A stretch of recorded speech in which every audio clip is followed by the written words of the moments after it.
Hi friends, ಎಲ್ರಿಗೂ ನಮಸ್ಕಾರ. Veena B R G ಕಿಚನ್ಗೆ ಸ್ವಾಗತ. ಫ್ರೆಂಡ್ಸ್, ನಾವಿವತ್ತು ಇಡ್ಲಿ ಸಾಂಬಾರನ್ನ ಯಾವ ಥರ ಮಾಡೋದು ಅಂತ ಹೇಳ್ಕೊಡ್ತೀನಿ ಫ್ರೆಂಡ್ಸ್. ಬನ್ನಿ ನೋಡೋಣ. ನೋಡಿ, ಹೋಟೆಲ್ ಸ್ಟೈಲಲ್ಲಿ ಸಾರು ತಿಳಿ ಸಾಂಬಾರನ್ನ ಯಾವ ರೀತಿ ಮಾಡೋದಂತ ಹೇಳ್ಕೊಡ್ತೀನಿ ಇವತ್ತು. ನೋಡಿ, ಕುಕ್ಕರಲ್ಲಿ ನಾನು 2 ಹಸಿಮೆಣ್ಸಿನ್ಕಾಯಿ ಹಾಕ್ಕೊಂಡಿದ್ದೀನಿ. ನೋಡಿ, 1 ಗ್ಲಾಸ್ನಷ್ಟು ತೊಗರಿಬೇಳೆ ತೊಗೊಂಡಿದ್ದೀನಿ ನಾನು.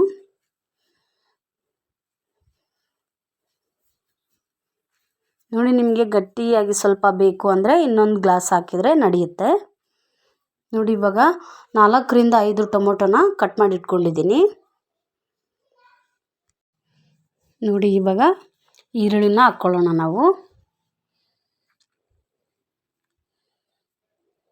ಇವಾಗ ನಾವು ಸ್ವಲ್ಪ ಅಲ್ಲ ಹಾಕ್ಕೊಳ್ಳೋಣ. ನೋಡಿ, ಅಲ್ಲ ಹಾಕ್ತಾಯಿದ್ದೀನಿ.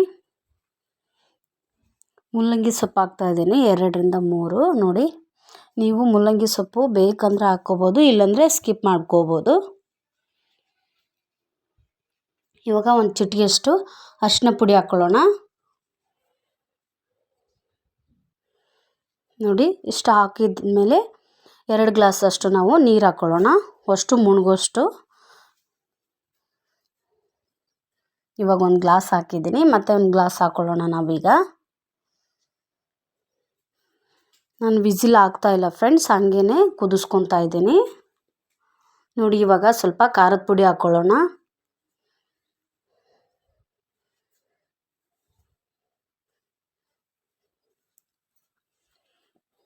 ಇವಾಗ ನಾವು ಗ್ಯಾಸ್ ಅನ್ಕೊಂಡ್ಬಿಟ್ಟು ಕುದಿಸ್ಕೊಳ್ಳೋಣ ಇವಾಗ ಚೆನ್ನಾಗಿ.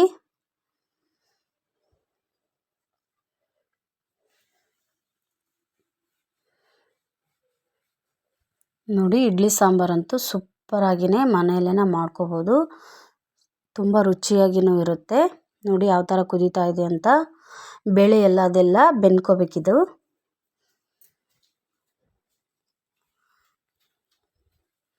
ನೋಡ್ತಾ ಇದ್ರಲ್ವಾ ಯಾವ ಥರ ಕುದೀತಾ ಇದೆ ಅಂತ. ನೋಡಿ, ಇವಾಗ ರೆಡಿಯಾಗಿದೆ. ನೀರೆಲ್ಲ ಬಸ್ಕೊಂಡ್ಬಿಟ್ಟು ನಾವು ಬೇಳೆಗುಂಡು ತೊಗೊಂಡು ತಿಕ್ಕಿಬಿಡೋಣ ಇವಾಗ ಚೆನ್ನಾಗಿ. ನೋಡಿ, ನೀರು ಬಸ್ತಿದ್ದೀನಿ. ನೋಡಿ, ಇದಕ್ಕೆ ಸ್ವಲ್ಪ ಉಪ್ಪು ಹಾಕ್ಕೊಳ್ಳೋಣ. ಉಪ್ಪು ಹಾಕ್ಬಿಟ್ಟು ಬೇಳೆ ಸಣ್ಣ ಆಗೋವರೆಗೂ ಬೇಳೆಗುಂಡೆ ತೊಗೊಂಡು ತಿಕ್ಕಬೇಕಿವಾಗ. ನೋಡಿ, ಈ ಥರ ತಿಕ್ಕಿದ್ದೀನಲ್ವಾ. ಮಿಕ್ಸಿಗೆ ಹಾಕಿದರೆ ಟೇಸ್ಟ್ ಬರಲ್ಲ ಫ್ರೆಂಡ್ಸ್, ಆದ್ದರಿಂದ ನಾನು ಇದರಲ್ಲೇ ಮಸ್ತಿದ್ದೀನಿ. ಇವಾಗ ಉಳಿದಿರೋಂಥ ನೀರನ್ನ ಅದರಲ್ಲಿ ಹಾಕ್ಕೊಂಬಿಟ್ಟು ತಿರುಗಿಕೊಳ್ಳೋಣ. ಈಗ ನಾವು ಮನೆಯಲ್ಲೇ ಮಾಡಿರುವಂತಹ ಸಾಂಬಾರು ಪೌಡ್ರನ್ನ ಹಾಕ್ತಾಯಿದ್ದೀನಿ. ನೋಡಿ, ನೀವು ಯಾವ ಸಾಂಬಾರು ಪೌಡ್ರಾದರೂ ಹಾಕ್ಕೋಬೋದು.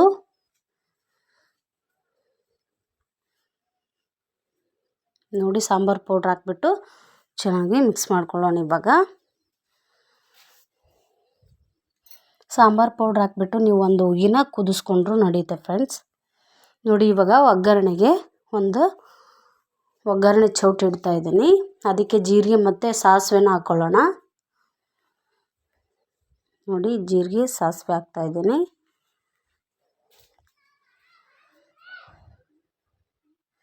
ನೋಡಿ, ನೀವು ಬೇಕಂದರೆ ಒಣಮೆಣಸಿನ್ಕಾಯಿ ಕೂಡ ಹಾಕ್ಕೋಬೋದು. ನಾನಿವಾಗ ಹಸಿ ಕರಿಬೇವನ್ನ ಉಪಯೋಗಿಸ್ತಾ ಇದ್ದೀನಿ. ಬೆಳ್ಳುಳ್ಳಿನ ಜಜ್ಜಿಬಿಟ್ಟು ಬೇಕಾದರೂ ಹಾಕ್ಕೋಬೋದು ನೀವು. ನೋಡಿ, ಇವಾಗ ಒಗ್ಗರಣೆ ರೆಡಿಯಾಗಿದೆ ಅಲ್ವಾ.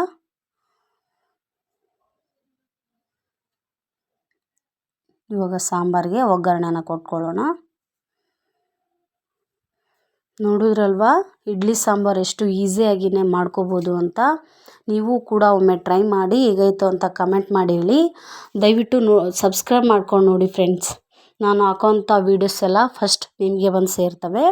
ನೋಡಿದ್ರಲ್ವಾ ಎಷ್ಟು ಸೂಪರಾಗಿದೆ ಸಾಂಬಾರಂತ. Thank you. Bye bye.